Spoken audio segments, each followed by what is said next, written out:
শুরুতেই আপনাকে একটা প্রশ্ন করি, না মানে আপনি কি কখনো কাউকে দেখেছেন যে কোনো কষ্ট ছাড়াই সফলতা পেয়েছে? হয়তো সোশ্যাল মিডিয়াতে দেখেছেন দামি গাড়ি, সুন্দর বাড়ি, নাম, খ্যাতি ইত্যাদি ইত্যাদি, কিন্তু আপনি কি কখনো তার রাত জাগা দেখেছেন? কখনো কি তার পিছনের স্ট্রাগলের গল্পগুলো শুনেছেন? কতটা রাতের ঘুম কামাই করে জীবনে কত কিছু ত্যাগ করে সেখানে যেতে হয়েছে, সেটা কি কখনো আপনি জানার চেষ্টা করেছেন? এই পৃথিবীতে পরিশ্রমের গল্প হয়তোবা সবাই শোনে, কিন্তু পরিশ্রমকে গুরুত্ব দেয় না। হ্যাঁ, এটা সেই পরিশ্রমের কথা বলা হচ্ছে যে পরিশ্রম সফলতার সবথেকে বড় কারণ।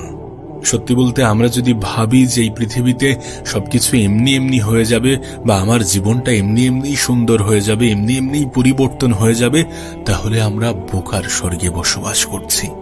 আমরা মানুষের ব্যর্থতার দিনগুলো দেখি না, আমরা শুধুমাত্র সফলতা দেখি।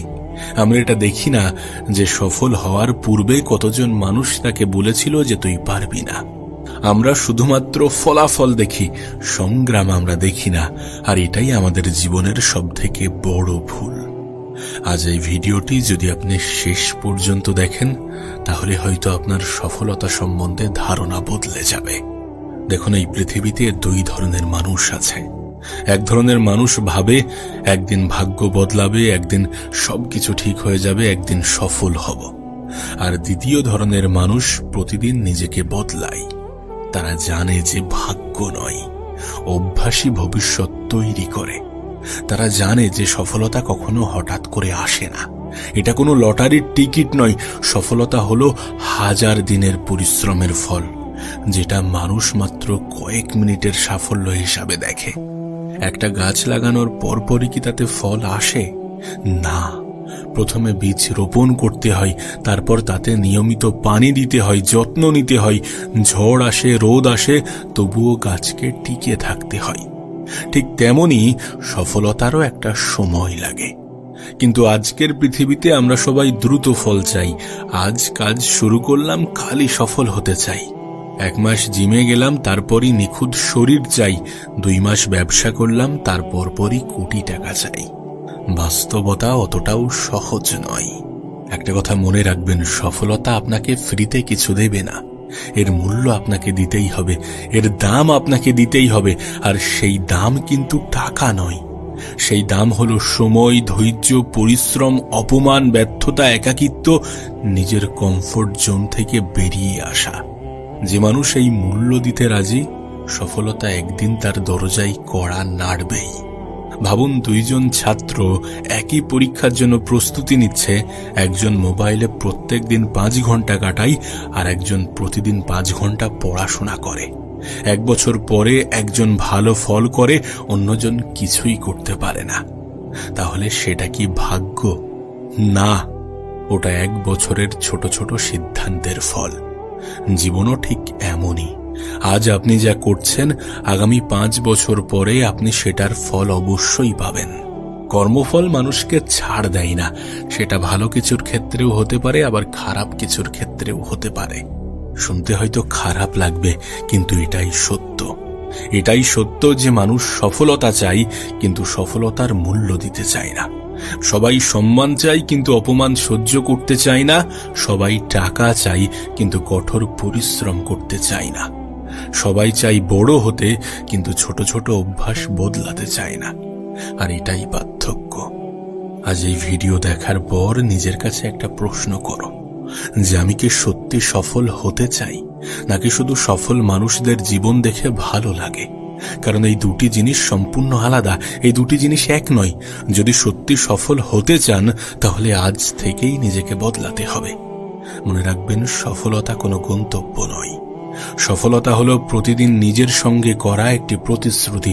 আপনি প্রতিদিন সেই প্রতিশ্রুতি রাখলে ফল একদিন আসবেই আসবে। একটা হীরা তৈরি হতে হাজার হাজার বছর সময় লাগে, একটা বিশাল গাছ তৈরি হতে বছরের পর বছর সময় লাগে। একজন বিশ্বমানের মানুষ হতেও সময়, কষ্ট, ত্যাগ লাগে। তাই যদি আপনি সত্যি সফল হতে চান, তাহলে প্রথমেই বুঝতে হবে সফলতার একটা মূল্য আছে। এখন প্রশ্ন হলো, আপনি কি সেই মূল্য দিতে প্রস্তুত? এই পৃথিবীতে ধনী গরিব ছোট বড় সবাই প্রতিদিন সমান 24 ঘন্টায় সময় পায়। পার্থক্য শুধু একটাই, কেউ সময় খরচ করে আর কেউ সময় বিনিয়োগ করে। অনেক মানুষ বলে যে আমার সময় নেই, কিন্তু সত্যি কথা হলো সময়ের অভাব নয়, অগ্রাধিকারের অভাব। যে মানুষ প্রতিদিন ঘন্টার পর ঘন্টা সোশ্যাল মিডিয়াতে সময় কাটাতে পারে, সে যদি বলে যে তার নিজের স্বপ্নের জন্য সময় নেই, তাহলে সমস্যাটা সময় নয়, সিদ্ধান্ত। মনে রাখবেন, আপনি আজ যেভাবে সময় ব্যবহার করছেন, 5 বছর পরে ঠিক সেভাবেই আপনার জীবন তৈরি হবে।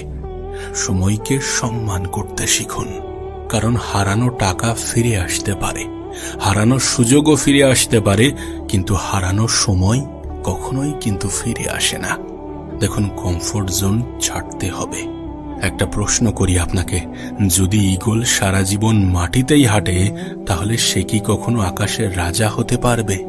না, তার কারণ তার জন্মই হয়েছে লড়াইয়ের জন্য, কিন্তু উঠতে গেলে তাকে বাসা ছাড়তেই হবে। ঠিক তেমনি আপনারও জীবনে নতুন কিছু পেতে গেলে পুরনো আরাম ছাড়তে হবে। দেখুন, কমফোর্ট জোন নিরাপদ, কিন্তু নিরাপদ জায়গায় কখনো বড় সফলতা জন্মায় না। যে মানুষ প্রতিদিন একই কাজ করে, একই অজুহাত দেয়, একই ভয় নিয়ে বেঁচে থাকে, তার জীবন একই রকমই থেকে যায়। জীবন বদলাতে হলে নিজেকে বদলাতে হবে। মানুষ ব্যর্থতাকে অভিশাপ মনে করে, কিন্তু সফল মানুষ ব্যর্থতাকে শিক্ষক মনে করে। একটা ছোট শিশু যখন হাঁটতে শেখে, সে কিন্তু একেবারেই হাঁটতে পারে না, একেবারেই হাঁটতে পারে না। সে পড়ে যায়, আবার উঠে দাঁড়ায়, আবার পড়ে, আবার উঠে। কেউ তাকে ব্যর্থ বলে না, কারণ সবাই জানে পড়ে যাওয়াটা শেখার অংশ। কিন্তু বড় হওয়ার পর আমরা একবার ব্যর্থ হলেই বিশ্বাস করে ফেলি এবং বলি যে আমি পারবো না। এটাই সবথেকে বড় ভুল। ব্যর্থতা মানে আপনি শেষ হয়ে গেছেন এটা নয়, ব্যর্থতা মানে আপনি নতুন কিছু শিখেছেন। দেখুন, কিছু পেতে গেলে কিছু হারাতে হবে, এটা এমনি এমনি বলা হয় না, এর পিছনে যুক্তি আছে। যে মানুষ সবকিছু একসাথে রাখতে চায়, সে শেষ পর্যন্ত অনেক কিছুই ধরে রাখতে পারে না। সফল হতে হলে কিছু কিছু জিনিস ছাড়তে হবে, কিছু আরাম ছাড়তে হবে, কিছু বিনোদন ছাড়তে হবে, কিছু অলসতা ছাড়তে হবে, হয়তো কিছু মানুষের সঙ্গ, কারণ সবাই আপনার স্বপ্ন বুঝবে না। অনেকে হাসবে, অনেকে বলবে এত কষ্ট করে লাভ কি। কিন্তু মনে রাখবেন, যারা আপনার সংগ্রাম দেখে হাসে, একদিন তারাই আপনার সফলতা দেখে অবাক হবে। সমস্যা হচ্ছে আজকের পৃথিবী সবকিছু দ্রুত চাই, দ্রুত টাকা চাই, দ্রুত সফলতা চাই, দ্রুত ফলাফল চাই, কিন্তু প্রকৃতি আমাদেরকে অন্য শিক্ষা দেয়। সূর্য প্রত্যেক দিন নির্দিষ্ট সময়েই ওঠে, গাছ নির্দিষ্ট সময়েই বড় হয়, ঋতু পরিবর্তনও সময় নিয়ে হয়। তাহলে আপনার জীবন এক রাতে বদলে যাবে এমন আশা কেন? দেখো, ধৈর্য মানে বসে থাকা নয়, ধৈর্য মানে ফল না পেলেও সঠিক কাজ করে যাওয়া। একটা সত্য কখনো ভুলবেন না, সফলতা কাউকে পুরস্কার হিসাবে দেয়া হয় না। সফলতা অর্জন করতে হয়, আর অর্জনের জন্য মূল্য দিতে হয়। যে মানুষ সময় দেয় সে দক্ষতা পায়, যে মানুষ কষ্ট সহ্য করে সে শক্তিশালী হয়, যে মানুষ ব্যর্থতা সহ্য করে সে অভিজ্ঞতা পায়। আর এই 3টি জিনিস একদিন তাকে সফলতার দরজায় পৌঁছে দেয়। আজ রাতে ঘুমানোর আগে আয়নার সামনে দাঁড়িয়ে নিজেকে একটা প্রশ্ন করুন, যে আপনি কি সত্যি সফলতার মূল্য দিতে প্রস্তুত, নাকি শুধু সফলতার স্বপ্ন দেখতে ভালোবাসি? কারণ স্বপ্ন সবাই দেখে, কিন্তু স্বপ্নর জন্য মূল্য দিতে খুব কম মানুষই রাজি হয়। আর ইতিহাস সবসময় সেই মানুষগুলোকেই মনে রাখে যারা কষ্টকে অজুহাত নয়, শক্তিতে পরিণত করে। সো কষ্টকে অ্যাকসেপ্ট করো, ব্যর্থতাকে অ্যাকসেপ্ট করো, কারণ ব্যর্থতা তোমার জীবনের সবথেকে বড় শিক্ষক। এখন আমি আপনাকে এমন একটা সত্য বলতে চাই যেটা অনেক মানুষ মেনে নিতে পারে না। আপনি যদি জীবনে কখনো ব্যর্থ না হন, তাহলে সম্ভবত আপনি কখনো এমন কোনো বড় কাজই করেননি যেখানে নিজের সীমা অতিক্রম করে চেষ্টা করতে হয়।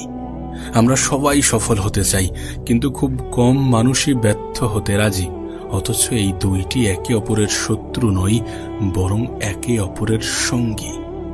মনে রাখবেন, ব্যর্থতা সফলতার বিপরীত নয়, বরং সফলতারই একটি অংশ। ছোটবেলা থেকেই আমাদেরকে শেখানো হয়েছে পরীক্ষায় কম নম্বর মানেই ব্যর্থতা, কোনো প্রতিযোগিতায় হার মানেই ব্যর্থতা, ব্যবসায় লোকসান মানেই ব্যর্থতা। ফলে আমাদের মনের মধ্যে একটা ভুল ধারণা তৈরি হয়েছে, হারা মানেই আমি অযোগ্য। কিন্তু সত্যি কি তাই? না, মোটেই না। ব্যর্থতা কখনো আপনার পরিচয় নয়, বরং এটা শুধু একটা ফলাফল। আপনি ব্যর্থ হতে পারেন, কিন্তু আপনি ব্যর্থ মানুষ নন। আর এই পার্থক্যটা বুঝতে পারলেই আপনার জীবন পরিবর্তন হয়ে যাবে। ধরুন আপনি কোনো ব্যবসা শুরু করলেন, 6 মাস পরে আপনার ব্যবসা বন্ধ হয়ে গেল। এখন আপনার সামনে দুটি পথ আছে। প্রথম পথ হচ্ছে নিজেকে বলবেন আমি পারবো না, আর দ্বিতীয় পথ হচ্ছে নিজেকে জিজ্ঞাসা করবেন আমি কোথায় ভুল করেছি। প্রথম প্রশ্ন মানুষকে দুর্বল করে, আর দ্বিতীয় প্রশ্ন মানুষকে শক্তিশালী করে। ব্যর্থতা সবসময় একটি বার্তা নিয়ে আসে। সে বলে যে তুমি এখনো প্রস্তুত নও, আরো শেখো, আরো ভালো হও। আর যে এই বার্তাটি বুঝতে পারে সে একদিন সত্যি জয়ী হয়। দেখুন, আপনি যখন নতুন কিছু শুরু করবেন তখন সবাই আপনাকে উৎসাহ দেবে এমন চিন্তা ভাবনা রাখবেন না, এমনটা কখনো ভাববেন না। বরং অনেকে আপনাকে বলবে যে এটা দিয়ে কিছু হবে না, তুমি পারবে না, এত বড় স্বপ্ন দেখো না। কিন্তু মনে রাখবেন, মানুষ সাধারণত সেই স্বপ্নের বিরোধিতা করে যেটা তারা নিজেরা দেখার সাহস পায় না। তাই সমালোচনাকে ঘৃণা করবেন না, কখনো সেটাকে শিক্ষা হিসাবে নিন, আর কখনো সেটাকে জ্বালানি হিসাবে ব্যবহার করুন। দেখুন, লোহাকে শক্তিশালী করতে আগুনে পোড়াতে হয়, সোনাকে উজ্জ্বল করতে আগুনে গলাতে হয়, হীরাকে সুন্দর করতে কাটতে হয়। প্রকৃতির প্রতিটি মূল্যবান জিনিস কঠিন প্রক্রিয়ার মধ্য দিয়ে আসে। তাহলে আপনি কেন ভাবছেন যে কোনো কষ্ট ছাড়াই শক্তিশালী হয়ে যাবেন? জীবনের কঠিন সময়গুলো আপনাকে শাস্তি দিতে আসে না, এসব সময় আসে আপনাকে আরো পরিণত, আরো শক্তিশালী এবং আরো ধৈর্যশীল বানাতে।